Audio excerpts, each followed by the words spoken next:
প্রিয় দর্শক, আজকে কথা বলবো মানবতার ফেরিওয়ালা মিল্টন সমাদ্দারকে নিয়ে, যাকে নিয়ে আলোচনা সমালোচনা তুঙ্গে ঝড় বয়ে যাচ্ছে মিডিয়াতে।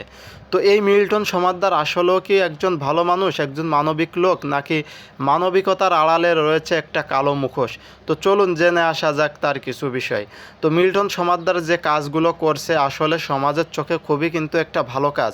এই যে 70-80 বছর বয়সের বৃদ্ধদেরকে তার চাইল্ড ওল্ড এজ কেয়ারে নিয়ে এসে ট্রিটমেন্ট দেয়, পরিচর্যা করে, এটা কি খারাপ কাজ? না, এটা অবশ্যই একটা ভালো কাজ এবং প্রশংসনীয় কাজ। তো এই মানবিক কাজের ভিতর দুইজন লোক আমার কাছে সবথেকে বড় পর্যায়ে রয়েছে, মানবিক শওকত ওসমান এবং মিল্টন সমাদ্দার। তো ইতিমধ্যে মিল্টন সমাদ্দারকে নিয়ে যে সমালোচনার ঝড় উঠেছে, তার বিরুদ্ধে যে আনীত অভিযোগ এবং মামলা উঠে এসেছে, প্রত্যেকটা মামলা কিন্তু তার বিরুদ্ধে রয়েছে, এখনও সেভাবে প্রমাণ করা যায়নি। তো মিল্টন সমাদ্দার কি এগুলো প্রমাণ করতে পারবে প্রশাসনের কাছে?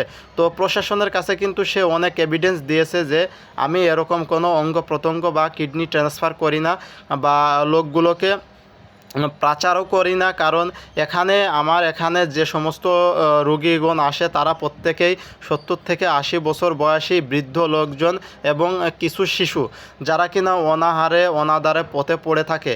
আজকাল এমপি মন্ত্রী হওয়ার পরেও কিন্তু সাধারণ লোকের কথা মানুষ ভাবে না, জনগণের কথা ভাবে না। সেইখানে এই বর্তমান যুগে এসে এত টান টান উত্তেজনা একটা বছরে এসেও কিন্তু মিল্টন সমাদ্দার এবং মানবিক শওকত এরা কিন্তু সুন্দর কাজ করে যাচ্ছে এবং লোকদেরকে ভালোর দিকে নিয়ে যাচ্ছে। তারা যে ট্রিটমেন্টগুলো দিচ্ছে লোকগুলোকে কিছুদিন যাতে বাঁচিয়ে রাখা যায়, তারা দুঃখে দুঃখে না মরে মোটামুটি একটা প্রতিষ্ঠান ভিত্তিক একটা জায়গায় এসে তারা যদি মারা যায়, তাদের দাফন কাফন কিন্তু এই মানবিক মিল্টন সমাদ্দার কিন্তু করে থাকে। তাদের শরীরে প্রত্যেকটা জায়গায় কিছু না কিছু ক্ষত থাকে এবং সেগুলোকে তারা যখন মারা যায় তাদেরকে কবরস্থ করতে গেলে কিছু ইমাম সাহেব অথবা যারা গোসল করান তারা দেখতে পায় যে তাদের শরীরে কিছু কাটা স্থান রয়েছে এবং ক্ষত জায়গা রয়েছে। এর সূত্র ধরেই কিন্তু কালবেলা নিউজ থেকে সব ধরনের সাংবাদিক এবং পত্রিকার লোক তার বিরুদ্ধে লেখালেখি করেছে। সে মানবিকের আড়ালে সে একটা মুখোশধারী লোক এবং সে কিডনি ট্রান্সফার করে এবং মানুষকে বিক্রিও করে, এরকম কিছু উঠে এসেছে। আরে ভাই, সে যদি এগুলো করে থাকে, এটা কি এতই সহজ কিডনি ট্রান্সফার করা? সেই কিডনি ট্রান্সফার করতে গেলে কত রকমের ইনস্ট্রুমেন্ট লাগে, ডক্টর চার্জ লাগে। এগুলো ডক্টর চার্জ পরিশোধ করবে নাকি কিডনি ট্রান্সফার করবে? এগুলো যদি সত্য হয় তাহলে অবশ্যই আমরা মিল্টন সমাদ্দারের বিরুদ্ধে একটা শাস্তি চাইব।